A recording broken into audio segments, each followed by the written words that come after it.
All right, team. So we have at least six. So we do have a quorum. It looks like we have another participant. Laura Wheeler is coming in.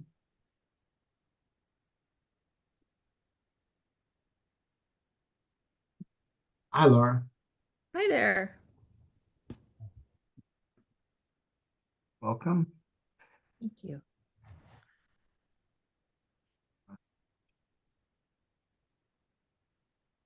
Another participant. It looks like Sherry and Kest are coming.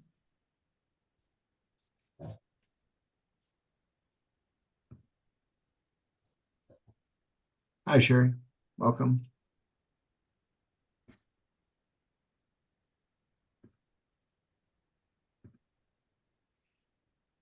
All right. Well, I've got about three after, so we'll go ahead and take a roll. Greg Walsh, Lyda Scoggin, Here. Trina Cunningham, Here. Paula Johnston, Here. Matt Fogarty, Yeah. and Marcia Roby. Yes. All right, so we do have a quorum. And with that, today I sent out some additional items, and I thought we could address them under public input here. One is from Laura Wheeler. She had emailed the steering committee with regard to some of the work and canvassing that she's doing or in and around the long sought after tax exemption bill at the federal level. So we'll get to that in a second, but that will be one item that we'll discuss under public input. A second one is a grant opportunity that's provided by PG&E that would be shepherded by the Plumas Audubon Society. And we'll talk about that and what its use could be, but the potential for its usage around the community park concepts. So that's another item that we could talk about under public input and just lending support for that process and eventual, kind of scope of work as it's focused on the planning for it as we continue to kind of go step by step through the process. So those are some items that I'd still like to address that came about from the time that I sent out the agenda to now. But if there are no reservations on that, may I have a motion to approve today's agenda as amended? So move. I move. Greg? I second. Marcia? All right. Thank you, Marcia. And all in favor? Aye. Anyone opposed? All right, thank you. Next on the agenda, approval of the May 2024 meeting minutes. I would have one suggestion. It's not really, there's a description of the, I don't have it in front of me, the voting on whatever we voted on. And it just says what the motion was, and then it lists names, and then it says none opposed. And it probably should say unanimously approved by the committee or something. I don't know. It's just not clear in the minutes that that's. No, I got you. That makes sense. I guess I was saying, since the motion stated the motion to approve $50,000 to the Dixie Fire Canopy project as amended. And if we just said in favor, the following or whatever, it just. Well, because I listed the names and but yes, I can definitely say that it was unanimous with the members present. It's just that it's not clear if you're just reading through the minutes, it's not clear that what happened was that all those people voted in favor of the motion. At least it wasn't clear to me. Okay. So maybe I'm nitpicking, and that's fine. I can let it go, but it just. No, I'm happy to update that to reflect that. Ought to be clear. With that, I would move to approve the minutes. Okay. Thank you, Lyda. And may I have a second? I'll second. Thank you, Paul. And all in favor? Aye. Any opposed?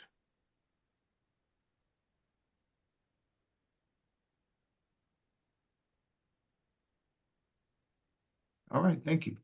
All right, with that, we'll go right into public input with Laura. And just just a little bit of a scene setter. For the many, many months, there's been a tax exemption bill that has been debated and legislated upon at the federal level that has been championed by our old congressman when we were in California District 1 with Doug LaMalfa, and then it has been co-sponsored by in our current district, California District 3 with Kevin Kiley. It's enjoyed numerous bipartisan support, and at the end of January, it was passed in the House, and then it was to move on to the Senate to be coupled with a much larger U.S. federal tax bill. And at the Senate level, it's been stalled because of a variety of things that are being deliberated and amended upon in the tax bill at the Senate level. None of which really have to do with the disaster, the exemption for disaster settlements. Coupled with this is not just fire settlements, but also like the East Palestine, Ohio train wreckage, train disaster settlements, and a couple other things. So it's interesting that it's got a variety of legislators that have supported it on both sides of the aisle. But once again, it is stalled. So a number of weeks ago, back in May, there was this work through sort of a lesser known legislative opportunity called a discharge petition to pull that information out of the bill that had been voted upon and then to become kind of a standalone item. So that's where it is in the process now to garner more political support to have that bill voted upon as it stands right now, and to get both from the House back to the Senate and then eventually signed into law. So Laura, if you want to share some of the work that you've been working with After the Fire USA and just some of the things that you have in mind. Nice rundown, Patrick. Recap of everything that's happened. So I've been talking with Jennifer Gray Thompson. She's the director of After the Fire. She's been putting pressure on legislators to move this forward, paying attention to important dates, how that would affect people needing to pay taxes and not being able to go back and amend their taxes after 3 years. There's a number of different ways that this can move forward. And so this petition that I've created, it allows for a lot of flexibility in what we're asking for from the legislators. We just really want to see them focus on moving forward a bill, a federal bill and a state bill to exempt settlement taxes for the fire survivors for the Dixie Fire. I created a petition at change.org, and I think it had just under 600 signatures the last time I checked. It's going up every time it's shared on a big, social media site. And then we have the paper petitions that are going around. They're throughout Indian Valley. I think I counted 708 signatures last time. That's all of the change.org signatures and the handwritten signatures. So we really just want to gather more signatures, increase the number of people that are signing this petition. And there's some strategic ways that we could go about this. We have volunteers that are interested. And I have a plan for how to increase the signatures. And I can tell you a little bit about that. We can set up in strategic locations for signature collection. So setting up tables in high traffic areas like grocery stores, community centers, and local events. We could set up, depending upon how long this goes on, we could be setting up at the fairgrounds, we could be setting up at Evergreen, all the DFC meetings, events happening throughout Plumas County. We could recruit and train volunteers to do that and have a mileage reimbursement program. I think it's 62 cents a mile. We could do an online campaign. I looked into that yesterday, and that was really a big part of the reason why I thought to contact the DFC about this is I looked at the cost of promoting this on social media. We're getting over 80% of our signatures from social media. So if we were to promote this on Facebook and Instagram and target the residents of Plumas County, surrounding areas, and other areas in California that have been impacted by wildfires, I think that would be a really good way to increase the number of signatures. It's easy for people to do. It doesn't take but a minute or two for them to just click on something and there's their signature and how they feel about it.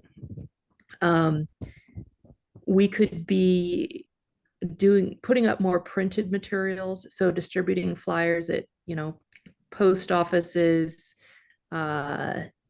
providing handouts at local businesses, putting the QR code that can link people to our petition.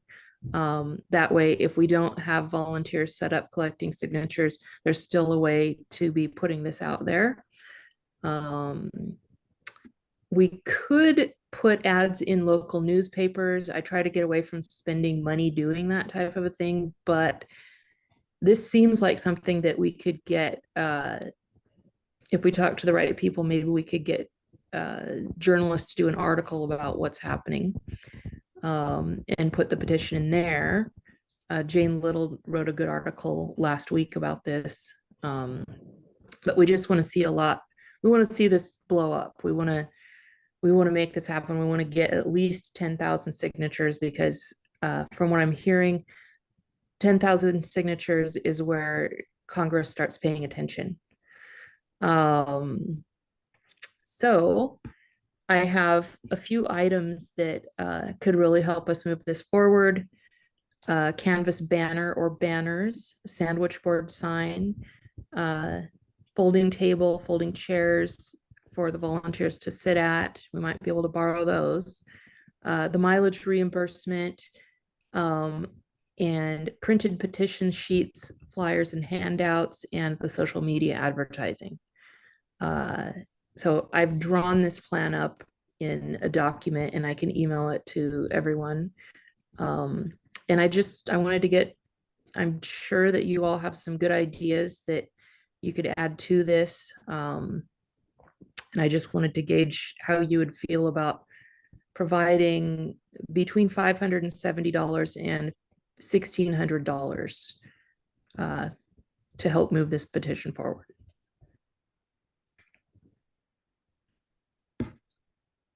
So a couple of things that we could do in short order, and this is just for everyone's knowledge, like tables and chairs. I got some extra tables and chairs, so happy to loan those out, and sent Laura an email about that earlier today. So those are some things that that one's readily available. As it relates to some of the costs around the materials, the promotional items and whatnot, already in the coordinator operating budget for my position, there is a budget for marketing. I don't know off the top of my head exactly what's still in that budget, but that I could easily contribute some of that marketing budget towards this, right? So in terms of getting a banner or two created, and then maybe even like coroplast signs that fit into sandwich boards, those that all in, that would probably be less than a couple $100, $300, and that's already something that I could probably do in-house just by submitting via reimbursement through Danny, up through the Fund Advisor portal with North Valley Community Foundation. So those are some items that could be achieved pretty quickly here. Okay. As it applies to the long-term sort of measure of, reimbursement around mileage and things of that nature. Recommendation here is that potentially the steering committee could, if they wanted to, set aside a dollar amount up to, $500, up to $600, what have you.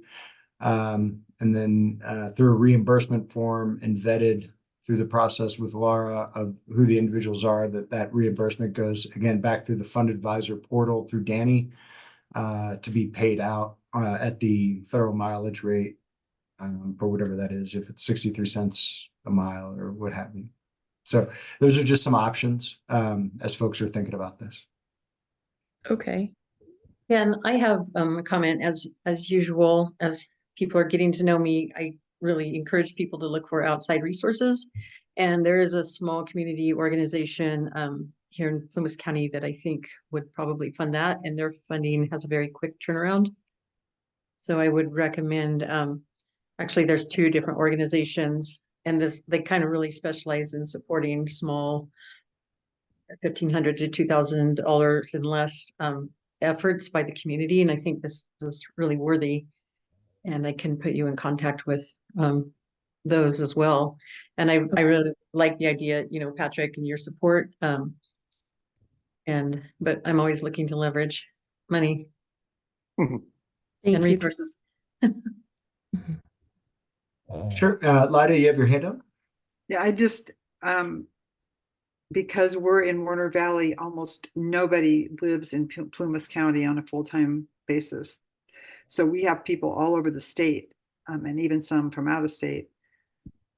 So if you could send the contact information either for your petition online or whatever other online resources there are, I can pass that on through our website and our communication systems to those other people.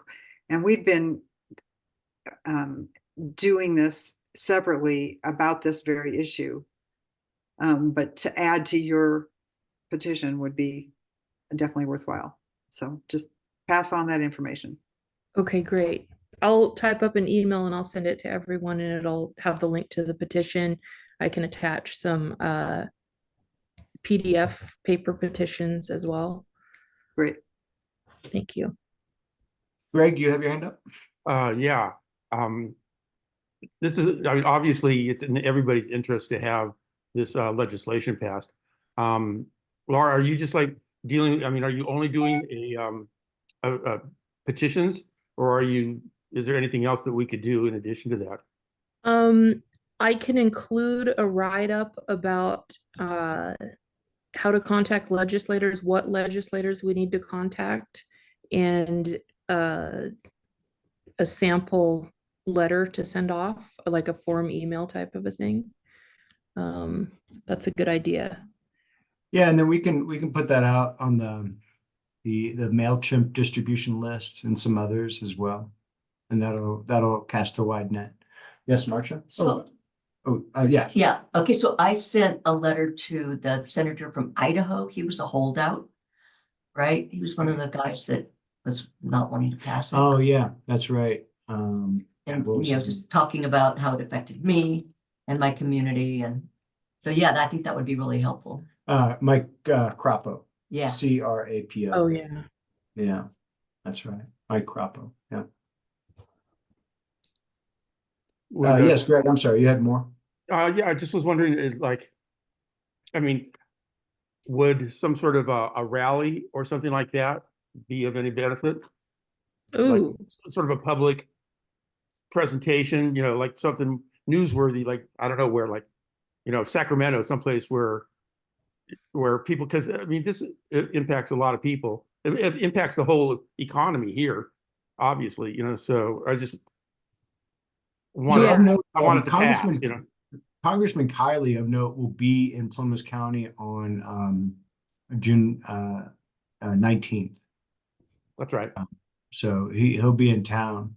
I know he's definitely going to Chester, potentially looking at stopping by Greenville, and he will maybe get an advanced look at the new roundhouse, if that's been coordinated, but I know one of his aides was working on that.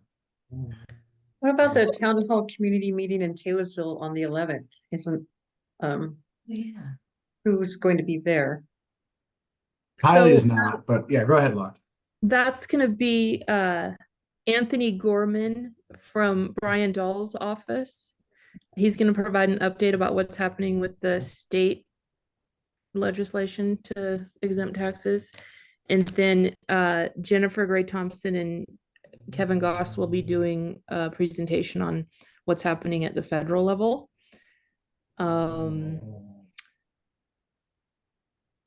I mean, we could try to get more publicity for that event.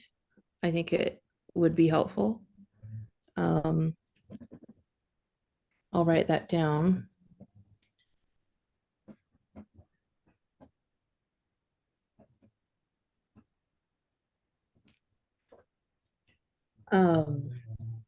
When I talked to Jennifer about the best way to move this forward, she said scheduling an appointment to meet with legislators in Sacramento and writing letters to the ones in Washington and inviting them to your area to face the community. So that's what we're doing at the town hall event, but that was at the point it was scheduled when we weren't getting any kind of forward momentum with Brian Dahl's office. And then we found out that he did write legislation and it was turned down by the Senate Appropriations Committee.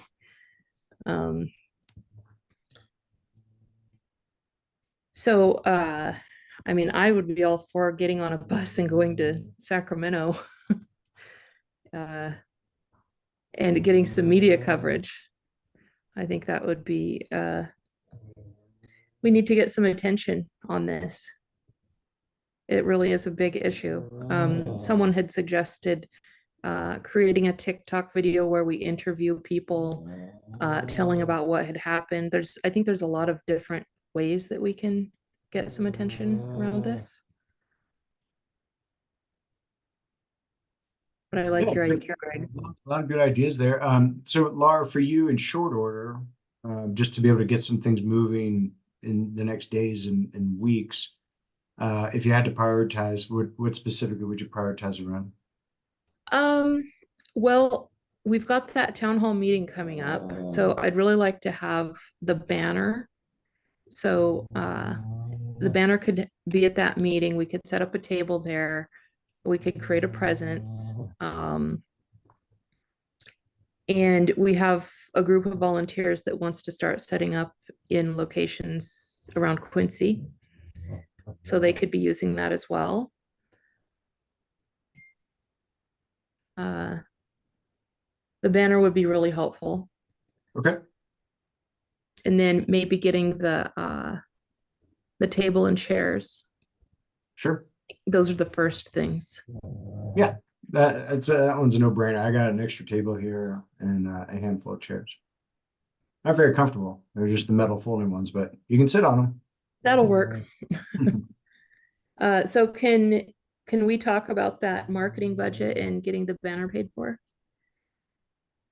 Or does the steering committee need to vote on that? Yeah, so again, for the steering committee, that's something that I can take care of with a marketing budget that I already have standing. Okay. I think there's at least $1,500. I'd have to look. I don't want to speak out of turn, but there, other than some materials that we purchased around like the town center plan, a sign for out front, a couple other things. So I'd have to double check, but I'm 99.9% sure that there's enough money in that line item still to purchase a banner of the kind of scope I think that you're thinking about, from like say Wild Hair Signs or something like that. Okay, great. So I'll just email you about that. Yeah, and then if there's anything beyond that, where you mentioned the piece about volunteers and mileage, if this was something that was extending well beyond the county, et cetera, that might be something that, we would want to approve funding for. But I don't know, Trina, the organizations that you have in mind, I don't know if that's something you want to share here. If you want to meet with or talk to Laura about that offline, that's fine too. Okay. An avenue. Yeah, and Plymouth Bank has micro grants, and I don't know if they're still doing it after the fire. I haven't been in contact with them. And then Bread for the Journey has micro grants, and they help fund the Easter. And so I just texted Laura the Bread for the Journey, and they have a website with a grant cycle, and I can call somebody and let them know to expect a request. Okay. But I great. think getting the banner done sooner than later is a Yeah. good use. Yeah, we could do that. Probably get that ordered this week or tomorrow. Okay, great. Just need your copy. Like what what would you like it to say? Okay. And then we can kind of come up with some basic concepts, and then I'll shoot a draft to Jamie over at Wild Hair, and then she'll do a mock-up, and then we'll go from there. Great. Yeah, and Jamie's going to be retiring, so if we have things, we need to get them in soon. I know that's a Does really neat. outstanding work. She does a great work, and it's a neat business she has there. So if anybody's interested, she's selling it. So, all right. Well, all right. So good for now on this topic. Any Yeah, questions, comments? thanks for considering it and for all of your ideas. Laura, thank you for doing all of this work. Yeah, absolutely. Thank you. Okay. Thank you. All right. The next public input topic that I wanted to bring to everyone's attention, and I sent out so Trina, just a little quick background here. Trina had put me in contact with the executive director of the Plymouth Audubon Society, Liz Ramsey.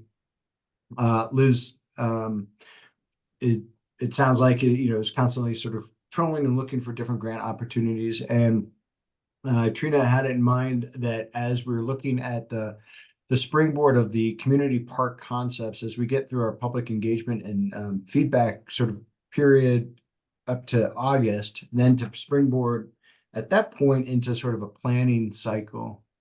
All right, no problem, Laura. Thank you. Then to be able to have some planning money identified to then potentially work for implementation at that point.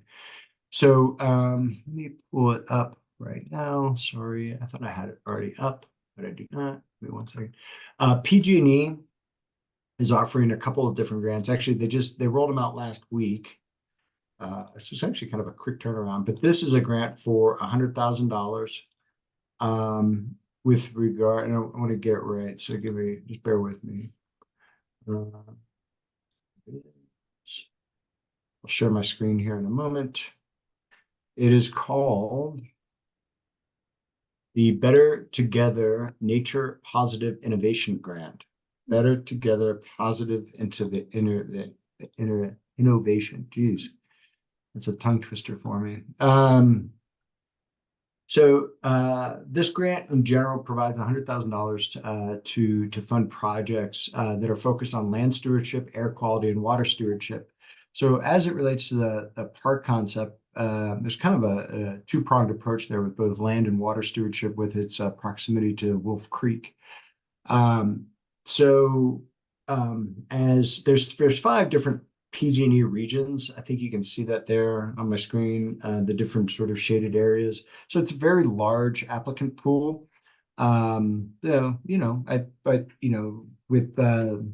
With Liz helping us out with her expertise and some opportunities here, we may have a pretty good shot here. So this would help us kind of get to that next milestone in the planning process to actually work with the Indian Valley Community Services District to go from like the conceptual down to the detail to get something rolling on the park concept. So in short order, Liz is actually doing the lion's share of the contributions to this overall grant. However, looking at just getting feedback and input from the steering committee around some of the, the basic goals or outcomes that, may be orbiting around there in terms of, what results are we looking for out of this park project? And a lot of those have been defined with the National Park Service Rivers, Trails, and Conservation Assistance Program. But thought we'd take this opportunity to present it to the team here, just to garner any feedback that you all have. And then I would put that feedback into a write-up that Liz could include in this grant, which is due on Friday, this Friday, the 7th. So it's pretty quick. The notification for this stuff came out last week, which was also very quick, but anyway. You can see here that she already kind of started with land stewardship as the focus of this application. And then kind of build off of having opportunities to, a public park in an area to not only allow there to be a natural setting for different events and markets and educational opportunities, but just allow it to be somewhat of a focal point here in Greenville. Trina, did you want to elaborate on anything? Sure. And so Liz and I have worked together in the past on various projects, and she had actually reached out to me, and I was going to reach out to her about the Dixie Fire Canopy project. And so it was a good meeting place, and it was like, well, she said, I have, there's this funding that's available through PG&E. It's highly competitive because I think there's one grant that will be funded in that whole region. And she asked if I had any ideas, and because of our previous work several years ago, she was thinking of that, and so I directed her to this. And I said, I think that the most impact to the community and the benefit would be helping move forward with some of the projects that have already been kind of prioritized. So you have for me, they're the conceptual park design, and then also the master infrastructure plan. It's like how can we support those things? And so so we had a little bit of back and forth about what that might look like. And for me, it's just a certain amount of work has already been done, and then also I've had the privilege and great honor to work with the San Francisco Waldorf High School students and Ross McCarthy, and they did a fantastic presentations last Friday on the informational kiosk designs. But I thought that using my cultural knowledge and values and concepts, and I thought at least a couple of those would be fantastic in implementation into the park system, or at least versions of them. And so with the work that's been done with the Park Service that Patrick and others have helped with, and then the students and the IBA students are going to do their presentations hopefully this week or next week, but being able to show the student involvement and the park and the community desire and the CSD, I thought that it could be a really highly collaborative grant proposal. But we would need the support of the Dixie Fire Steering Committee and then also the CSD. And I think we have it, the CSD, but we need the support of you, and Plumas Audubon Board is supportive, to move forward with the grant. And so it's best to be recorded in our minutes that we voted to approve pursuing this or not. And then like, what are the priorities of the steering committee within that concept? And it could be really helpful to have a little committee to help with Liz, or if the steering committee would like something emailed out to everybody just as a review before it goes in. She would like to have everything finalized by Thursday to be able to submit it Friday, or at least the comments in by Thursday, so that she can submit it on Friday. If there's support. Yeah. And one of my thoughts also, so going back to the student, and I know that they, for the design of the buildings or the structures, there was a component of funding that was kind of lacking, and I thought it if it made sense that there might be, 10 to 20,000, maybe even just $7,000 that went to support that project also, so not supporting the whole project, but this may be one finger funding that could kind of help with the efforts of the students, if it makes sense, because that could actually be an implementation project that was completed this summer, as well as the planning process. Yeah, so Trina, just to be clear, so with this $100,000 grant through Plymouth Autobahn, if it is awarded, that a $7,000 component of that is then also set aside to apply towards the work that has already been done with the students. Is that what you're saying? Yeah, it will have been completed by then, because that build part is supposed to be in July. So yep. Yeah, that's probably off the table. Okay, yeah, no, I just want to make sure I caught that. That's all. Yeah, no worries. But as we Pointing study that out. on, yeah, as we study on, just in terms of the potential here is to also to maybe do more with Plymouth Autobahn in the future, especially if we have kind of a shared interest. So any thoughts on that or not, or?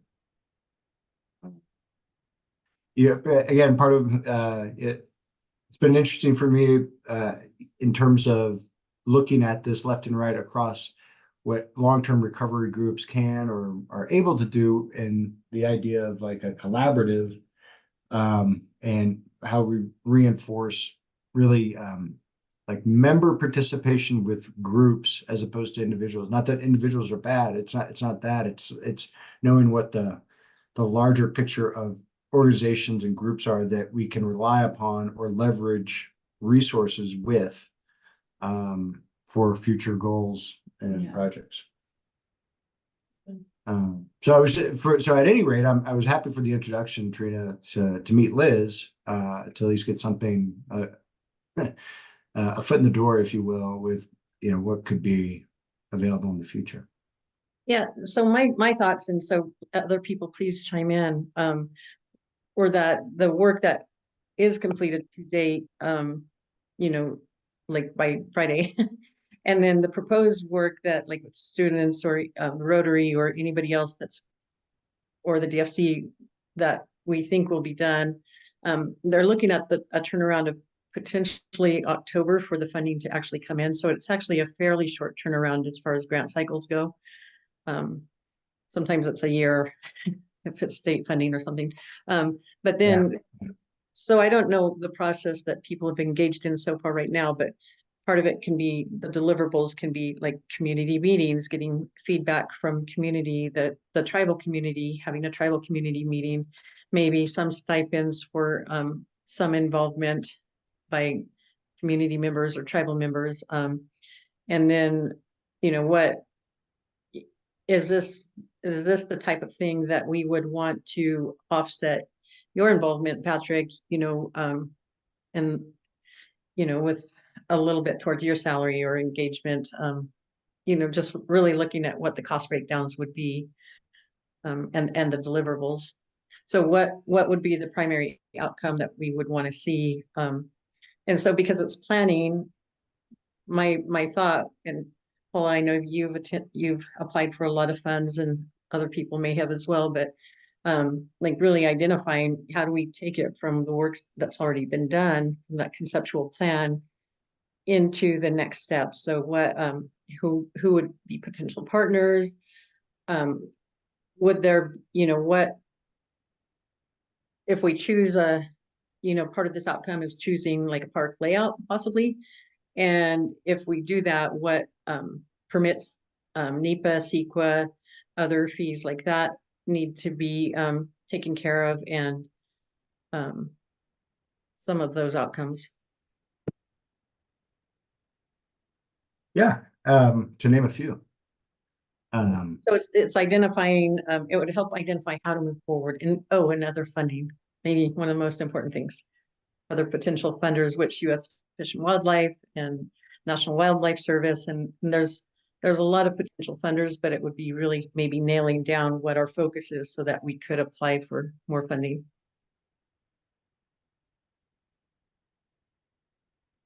I will just say that I'm all for funding that can help us figure out the next steps. And so if this gives the opportunity to fund partners, fund time to figure out what those next steps are, I would be supportive of that. And right now, the way we were talking with, Liz and I and Patrick and was that Plymouth Audubon as the applicant would get 15% of that 100,000, and that would pay for their overhead and their staff involvement and project management, and grant reporting and things. And so that the rest of that 85,000 would come to the or through whatever we come up with as a need. Lida, you have your hand up? Yeah, I mean, this sounds like a great thing to do. I'm not clear about, are you asking just for us to say, yes, we support this, or are you asking for input from us in terms of actually substantively working on the grant proposal? Or both? Both. Go ahead, Patrick. Yeah, I was gonna say both. I mean, I think first and foremost, just that the steering committee is supportive would be just to have that documented, that as we move forward and develop a partnership with Plymouth Audubon and in the future anybody else, we just have that kind of jotted down. But then, yeah, I mean, if there's any thoughts or impressions that anybody on the steering committee has around this, as you know it to be at this point, which been chit-chatting about this since November. Granted, everything's been sort of 30,000 foot view, because like it is a concept, right? Right now, it really is. We have the information on the website, and it's not a binary. I keep saying it's not like if someone says, "Oh, I like Park A, I like Park B," it's really kind of could be a hybrid and parts and pieces of both of those. And it's going to take some work to get to that point. I guess it's just kind of from the outset here is once we are able to get from the conceptual down to maybe more of the detail, so that's just going to take some work on getting some subject matter experts on how park design and implementation go. Which I will say that I think having the team from NPS supporting us and some of the work that they've already done has been very helpful, but they've also been clear that it's to a point, right? When they sort of transition off and they say, okay, hey, we did some of this development work. Now it's kind of on you to then take and refine. And that's kind of probably what we're talking about is that refinement phase to then look for implementation funding. Well, I'm all for it. Sounds great. Yeah, so then maybe in short order, Matt, you have your hand up. So hold on. So is this 100 grand to do further planning on the park? This isn't actually digging things or anything like that. It's like, is that right? That's correct. It wouldn't, and then the portion that would be available, the up to $85,000 after the Plymouth Audubon admin fee, that probably wouldn't be enough to get us to, implementation of constructing. But it would get us through that phase more than likely of getting us to that point. Yeah. I mean, we've got the layouts at the moment, right? Yeah, I mean, it's a pretty good one. What But else do we have to do, right? well, we need to take that and actually get it detailed down to like actual construction materials, cost of like long-term, the labor and things of that nature. But yeah, I mean,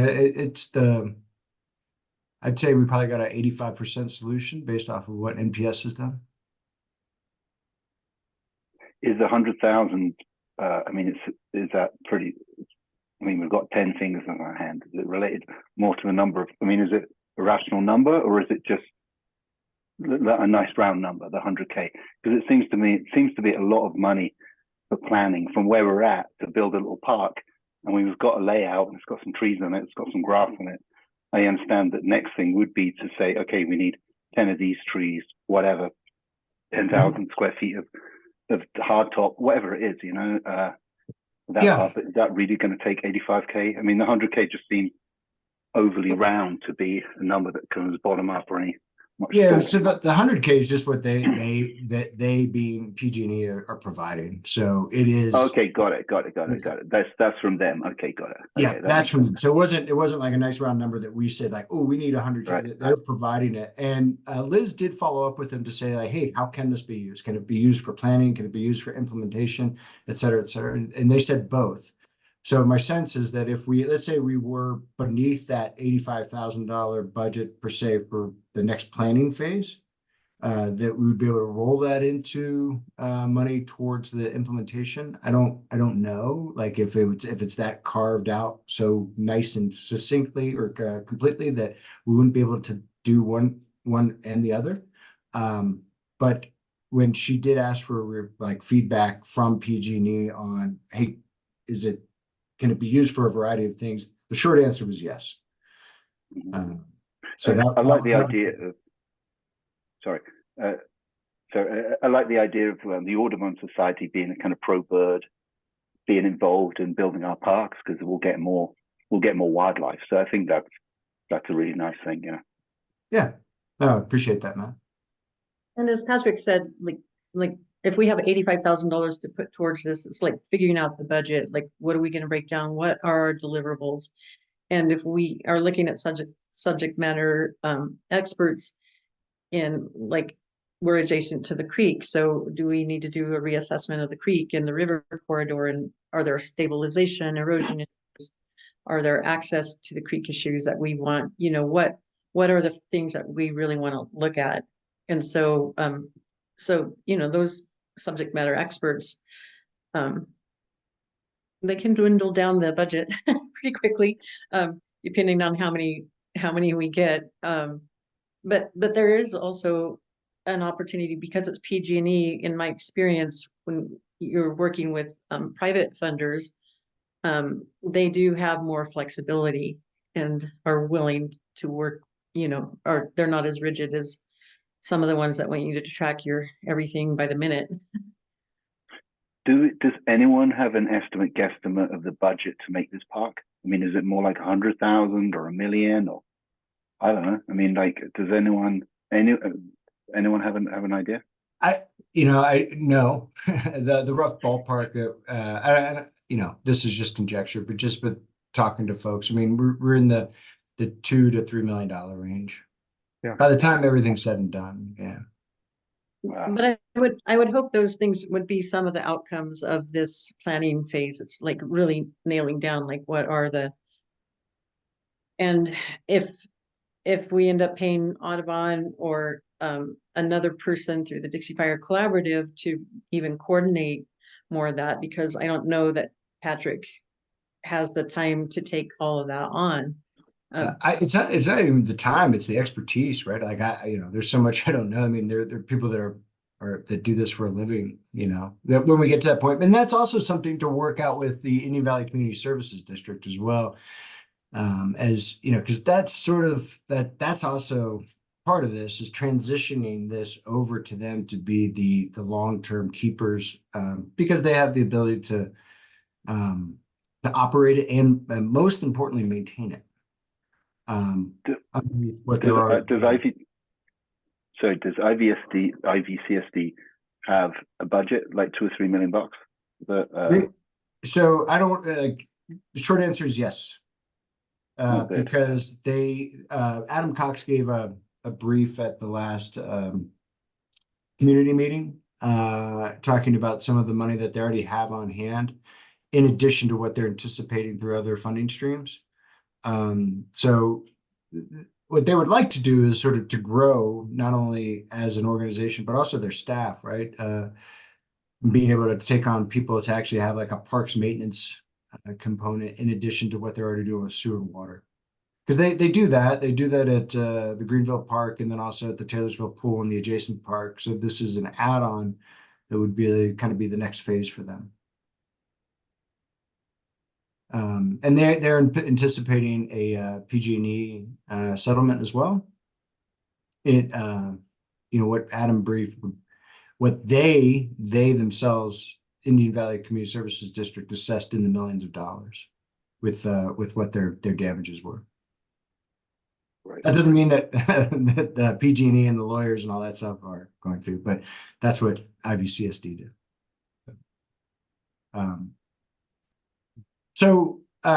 Trina, I don't know if, for just the purposes of just the support behind the steering committee, if you wanted to put forth a motion acknowledging support for this grant in our work with the Plymouth Audubon Society, if that's something you wanted to do at this point. Yeah, I would love to, and I'd love anybody else, if we want to have a little committee, or if other people want to help with it or have some oversight. It is a very short turnaround. Yeah. Or if you know other people that might this is a great fit for them and what they love doing, that wouldn't jump in and splash it out of the pond. Because they're so passionate about it and they go in a different direction. But yeah, and if there's an opportunity to identify any with the work that you've done, Patrick, and other people, Marcia, Shelby may have ideas on the tribal side. I think there is an opportunity for some implementation. It's hard to do that without the part concept being finalized, though. Yeah, absolutely. If you give me one moment, somebody just stopped in. I just got to see who's out front. But I'll be back in just one moment. Okay.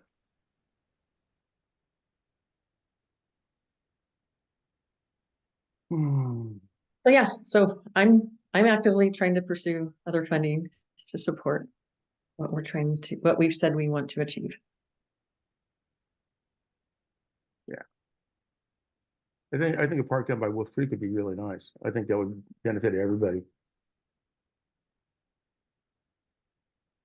Yeah, I just don't want to steer, the staff time, or as long as it's supportive of the overall vision and the goals that we've said that we want to fulfill, need to fulfill.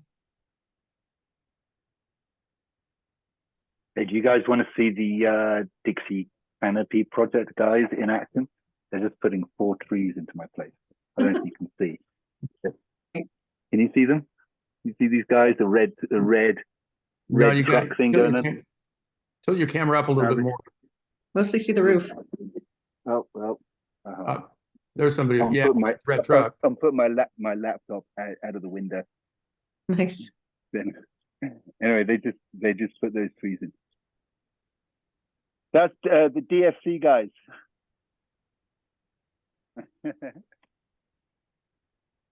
So real. It's happening. All right. Yeah. So if anybody has ideas or thoughts, or just I don't know if it's best to have a committee, or if I can just move forward with Liz Ramsey. And then so I would make a motion to move forward with submitting a grant proposal to the PG&E funding through Plymouth Audubon. And getting, Can I get a second? I second it. All in favor? Aye. Aye. Any opposed? Okay, great. Well, thank you, Trina, for bringing that to everyone's attention, and then we'll just keep working on it. Next on the agenda is the Disaster Case Management Program funding extension discussion. And I know that we already approved the agenda, but if there's no reservations, I saw that Ross, because I don't know why I did this in the first place, but Ross is on here and he's got a baby in his arms. And so maybe the sooner the better that he is free to look after that baby. If that's good for you, Ross. But if there are no objections, if we could maybe move the small grant funding request. And Ross is here to talk specifically about the Youth Summer Design Build program. Does anybody have any reservations around that? That's great. Okay, thank you, Marcia. Okay, so we'll just go ahead and move that up on the agenda here. So team, I think it was our April 15th meeting, both Ross and Tyler Pugh attended to discuss an educational program that they've been working on. So it focuses around a visitor kiosk here in Greenville. And then there's the education component. We're working with teen students, is my understanding. And well, you know what? Ross is here. Take it away. Sorry, You know thank more you. about it. Sorry, yeah, I might. I'm not sure if my son is gonna object to what I say before anyone else has a chance, but he doesn't seem to want me to talk right now. But anyway, I'll get it over with. Yeah, so we started the summer program prior to Memorial Week, and so we've had 5 days of students in IVA, kind of working on the build up to trying to design a welcome center. And so the focus of their designs is trying to learn about Maidu culture and work out how to integrate that into architectural structure. And so just to be clear, also, when I'm talking about Maidu culture, it's less about the program of the building. The idea that we're working on is a welcome center that's set, but trying to see how students can come up with different ideas for how to reference Maidu culture. And so so far we have 5 IVA students and hoping for more working on this design. And so we have tomorrow, the second week, ending the IVA class portion. And then there's another 2 weeks following that throughout the summer where the students will be finalizing a design. And then in the second week of July, students will be building the structure. And so we're working with lots of different people. And so the Kest and the Rotary is kind of heading up the idea for this welcome center. And so my ultimate goal is to try and have local youth contribute towards the rebuild and feel a sense of ownership. And so obviously when you have young builders and designers and a project like the Welcome Center, you need to make sure that their designs align with the client. And so we want to make sure that that happens. And from my perspective, it's what's really driving me is trying to make